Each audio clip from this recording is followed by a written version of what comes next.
जहां की संस्कृति समेटे है स्वयं में संस्कार और शिष्टाचार।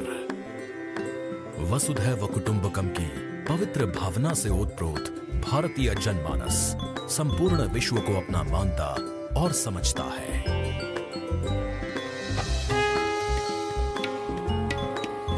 पग पग पर बदलती भाषाएं, रीति रिवाज और अनूठी परंपराओं की समृद्ध विरासत को समेटे है स्वर्णिम भारत। जन जन से लेकर देश के कण कण में जो भाव सर्वोपरि है वो है अनेकता में एकता का।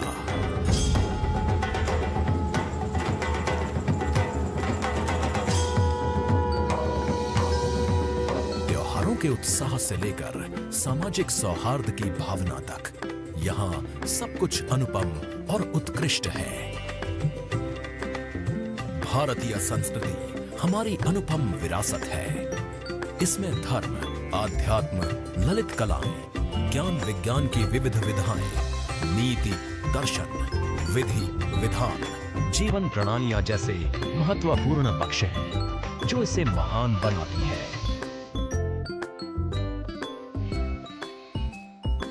हमारी समृद्ध विरासत विविधताओं से भरी हुई है। विविधता में एकता हमारा गर्व, गौरव और हमारी पहचान है। ये स्वर्णिम भारत की समृद्ध विरासत की ताकत ही है जिससे भारतीयता का प्रवाह है, गति है।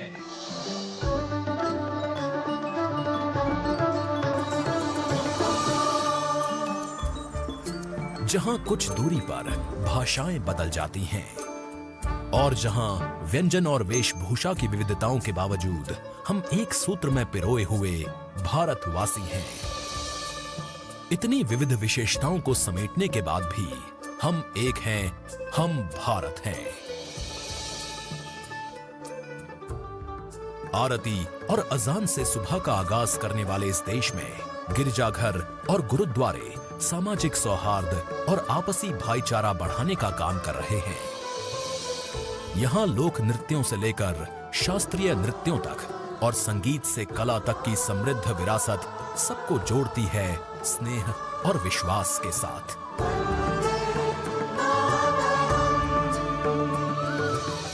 हमारी समृद्ध विरासत यथार्थ के बहुआयामी पक्ष को स्वीकार करते हुए दृष्टिकोणों, व्यवहारों, प्रथाओं और संस्थाओं की विविधता का स्वागत करती है।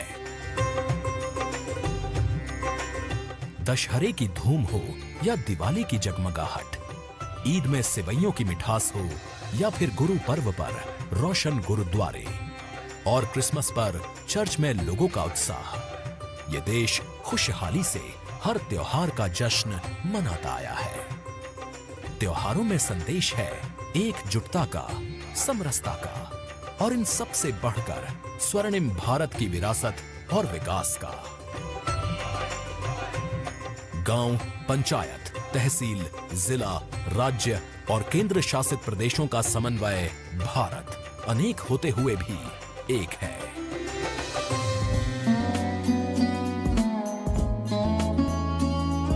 सफलता के शिखर तक पहुंचने के लिए यह जरूरी है कि राष्ट्र अपने सांस्कृतिक उत्कर्ष को छुए, अपनी पहचान के साथ गौरव से सर उठाकर खड़ा हो।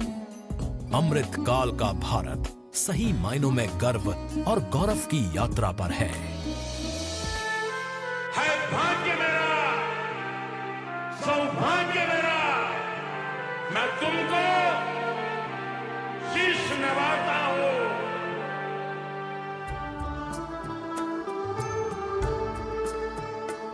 हमने अपना पहला गणतंत्र दिवस मनाया था, तब आयोजन स्थल कर्तव्य पथ नहीं था, बल्कि तब के अर्बन स्टेडियम में शानदार परेड और फ्लाई पास्ट हुआ था। अर्बन स्टेडियम को अब हम मेजर ध्यानचंद नेशनल स्टेडियम के नाम से जानते हैं, जो राष्ट्रीय समर स्मारक के पूरब में स्थित है।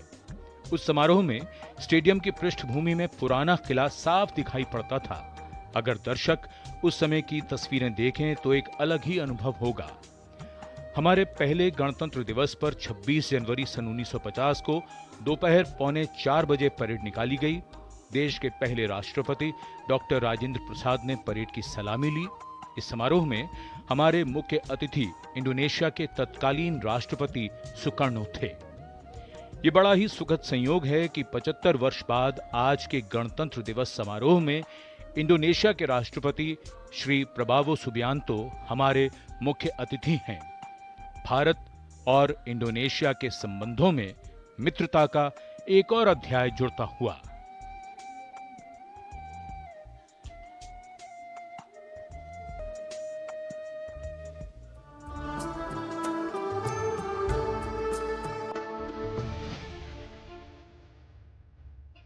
भारत एक राष्ट्र, एक उम्मीद, या इन सबसे बढ़कर 140 करोड़ आबादी के देश प्रेम का जज्बा।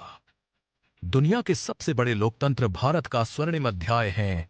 सबसे युवा, संघर्षशील और कर्मठ देश के प्रथम नागरिक राष्ट्रपति द्रौपदी मुर्मू। अभाव में गुजरा बचपन, युवा काल का संघर्ष, व्यक्तिगत जीवन के उतार चढ़ाव, सार्वजनिक जीवन की सादगी और बेदाग छवि, यही है बहुआयामी प्रतिभा की धनी द्रौपदी मुर्मू का व्यक्तित्व। रायसीना हिल तक पहुंचने से पहले ओडिशा के रायरंगपुर से आने वाली द्रौपदी मुर्मू की गाड़ी कई बार कठिनाइयों, संघर्षों और हार की वजह से पटरी से उतरी, लेकिन उन्होंने हार नहीं मानी। उन्होंने जनता और समाज से जुड़कर लोगों के बीच एक अलग पहचान बनाई। साल 1979 में भुवनेश्वर के रामा देवी महिला कॉलेज से स्नातक करने वाली द्रौपदी मुर्मू ने अपने पेशेवर करियर की शुरुआत ओडिशा सरकार के सिंचाई विभाग में क्लर्क की नौकरी से की। क्लर्क की नौकरी छोड़ने के बाद उन्होंने अपने घर रायरंगपुर में एक शिक्षक के तौर पर भी काम किया। साल 1997 में द्रौपदी मुर्मू पहली बार रायरंगपुर नगर पंचायत में वार्ड पार्षद बनी। इसके बाद वो नगर पंचायत की उपाध्यक्ष भी बनाई गई। इसके बाद वो राजनीति में लगातार आगे बढ़ती चली गई। पहली बार विधायक बनने के बाद द्रौपदी मुर्मू ने साल 2000 से 2004 तक नवीन पटनायक के मंत्रिमंडल में स्वतंत्र प्रभार राज्य मंत्री के तौर पर कार्य किया। द्रौपदी मुर्मू को ओडिशा में सर्वश्रेष्ठ विधायकों को मिलने वाले नीलकंठ पुरस्कार से भी नवाजा गया। द्रौपदी मुर्मू को साल 2015 में झारखंड का राज्यपाल बनाया गया। सार्वजनिक जीवन से लेकर संवैधानिक पदों पर दशकों से रहते हुए श्रीमती द्रौपदी मुर्मू की छवि बेदाग रही है। द्रौपदी मुर्मू पहली राष्ट्रपति हैं जिनका जन्म आजादी के बाद हुआ है। उम्र के हिसाब से वो सबसे युवा राष्ट्रपति भी हैं। देश के प्रथम नागरिक के रूप में राष्ट्रपति मुर्मू देश के युवाओं में अटूट विश्वास रखती हैं और उनसे मातृभूमि के प्रति, समाज के उत्थान और राष्ट्र के निर्माण में योगदान देने के लिए बार बार आह्वान करती हैं। राष्ट्रपति द्रौपदी मुर्मू का जीवन पहले ही किसी प्रेरणादायक जीवनी से कम नहीं। द्रौपदी मुर्मू का नाम जब भारत के किसी गांव में बैठी कोई बच्ची राष्ट्रपति के रूप में पढ़ती है तो उसकी आंखों में भी मेहनत और सफलता के सपने जाग जाते हैं। द्रौपदी मुर्मू दुनिया की हर उस स्त्री के लिए शक्ति और प्रेरणा का स्वरूप हैं, जो समाज की हर बड़ी से बड़ी चुनौती का सामना करके खुद के दम पर अपनी पहचान बनाने का विश्वास रखती है।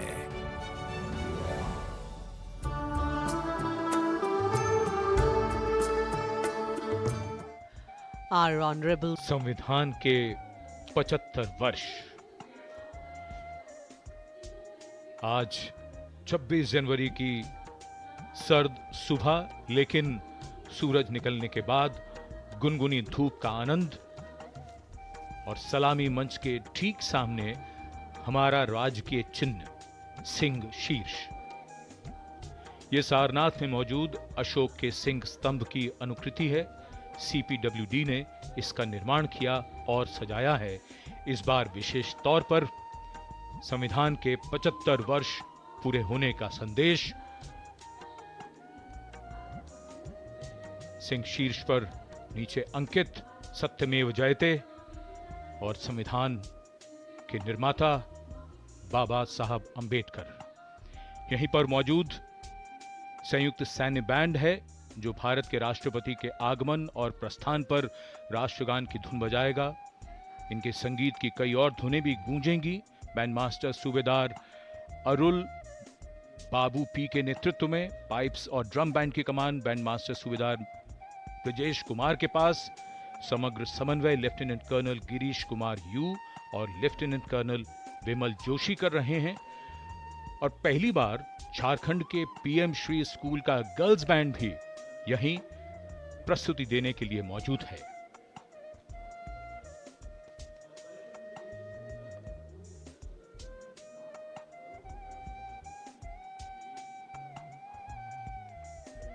संगीत की प्रस्तुतियों से यह समारोह और निखर उठता है, जहां अनुशासन, कर्तव्य और जोश, इसके साथ ही राष्ट्रपति के आगमन पर राष्ट्रगान के समय 21 तोपों की सलामी लेफ्टिनेंट कर्नल सबनीस कौशिक की कमान में दी जाएगी। हर शुभ कार्य से पहले अनुष्ठान और देवों का आह्वान, राष्ट्रीय पर्व और उसमें महत्वपूर्ण समारोहिक दायित्व के लिए तैयार ये दल। गन पोजीशन ऑफिसर नायब सूबेदार अनुतोष सरकार हैं। सेरेमोनियल बैटरी 21 गन सैल्यूट प्रस्तुत करने के लिए भारत में ही निर्मित तोपों का इस्तेमाल कर रही है।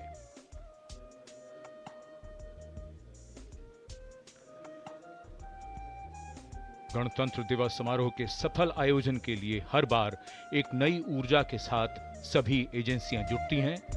निर्माण और रखरखाव का दायित्व संभाला है CPWD ने, यानी केंद्रीय लोक निर्माण विभाग ने। कर्तव्य पथ से लेकर राष्ट्रीय समर स्मारक तक कई किलोमीटर के क्षेत्र में संचार और ध्वनि का जिम्मा है 1 army headquarter signal regiment core of signals का। आधुनिक तकनीक के साथ बेहतरीन साउंड के लिए इस रेजिमेंट की कमान संभाली है कर्नल ज्योति प्रकाश मिश्रा ने। उनके साथ हैं लेफ्टिनेंट कर्नल सैम सुंदर सिंह। पहले गणतंत्र दिवस से ही ये रेजिमेंट ये दायित्व निभा रही है।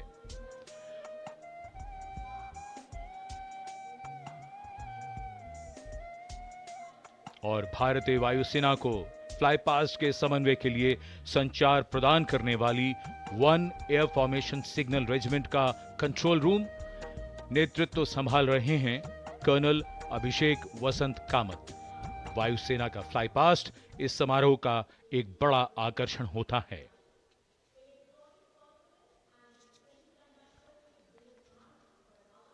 और देश के दूर दराज हिस्सों में भी अपनी वाणी से यहां के समारोह की तस्वीर बनाने का जादू आकाशवाणी को खूब आता है। उनका कंट्रोल रूम कर्तव्य पथ पर।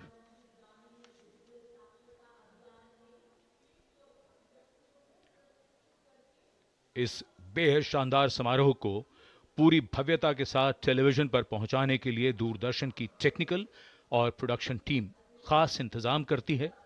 टीवी के साथ ऑनलाइन स्ट्रीमिंग को भी यादगार अनुभव बनाने के लिए क्या क्या तैयारियां इस बार की गई हैं, देखते हैं।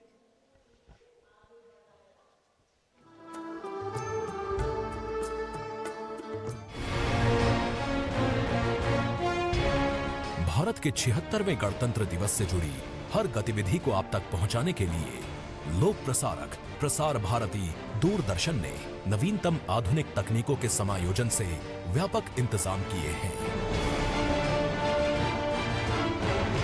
राष्ट्रपति भवन, ऐतिहासिक कर्तव्य पथ, इंडिया गेट और राष्ट्रीय समर स्मारक से ब्रॉडकास्टिंग क्वालिटी को अद्भुत बनाने के लिए लगभग 54 अल्ट्रा मॉडर्न 4K कैमरे लगाए गए हैं। इनमें से कर्तव्य पथ पर लगाए गए हैं 31 कैमरे।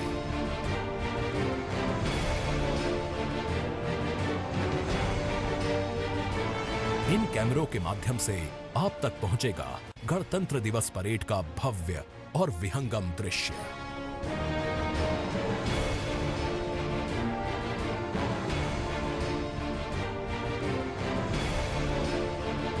ये पहला और अनुपम अवसर है कि जब दूरदर्शन पूरा प्रोडक्शन 4K क्वालिटी में कर रहा है। 10 4K कैमरे, national war memorial.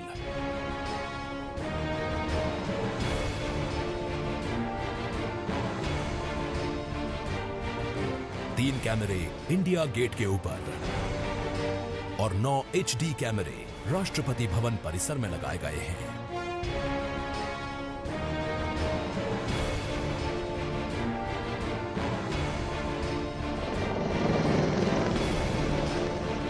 India gate के ठीक ऊपर लगाए गए कैमरों से कर्तव्य पथ का शानदार नजारा और एयरफोर्स के लड़ाकू विमानों के जाबाज करतब देखने को मिलेंगे। इसके साथ साथ रोमांचित करने वाले डायनामिक एरियल व्यू शॉट्स के लिए 80 फीट ऊंची हाइड्रोलिक क्रेन और 5 जिमी जिप कैमरे लगाए गए हैं। हाइड्रोलिक क्रेन कर्तव्य पथ और इंडिया गेट पर लगाए गए हैं। 2 जिमी जिप को नेशनल वॉर मेमोरियल पर, 2 को कर्तव्य पथ पर और 1 को नॉर्थ ब्लॉक के बुर्ज पर क्रिएटिव तरीके से प्लेस किया गया है, जिससे बेहतरीन पिक्चर फ्रेम मिल सके। गणतंत्र दिवस समारोह के मुख्य सलामी मंच पर 4 PTZ कैमरे लगाए गए हैं। बेहतर टेक्निकल क्वालिटी और कैमरा कोऑर्डिनेशन के लिए 3 स्थानों यानी नेशनल वॉर मेमोरियल, कर्तव्य पथ और राष्ट्रपति भवन पर 3 high definition outdoor broadcasting van की व्यवस्था की गई है।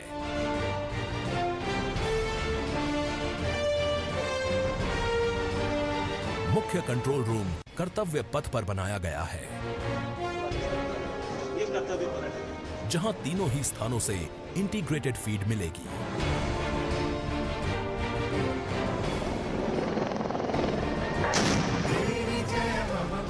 क्रिस्टल क्लियर ऑडियो सिग्नल्स और परेड में हिस्सा लेने वाले मार्चिंग दस्ते की दमदार कमांड को आप तक पहुंचाने के लिए स्पेशल डायनामिक माइक्रोफोन्स का प्रयोग किया जा रहा है।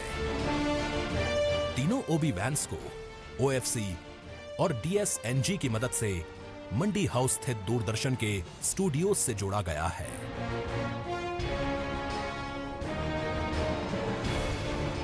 देश के 76वें गणतंत्र दिवस समारोह के प्रसारण को अद्वितीय बनाने के लिए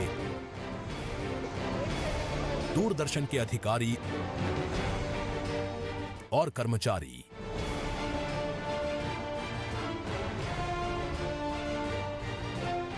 टीम के तौर पर कई और संस्थाओं के साथ मिलकर पिछले कुछ महीनों से कार्य कर रहे हैं।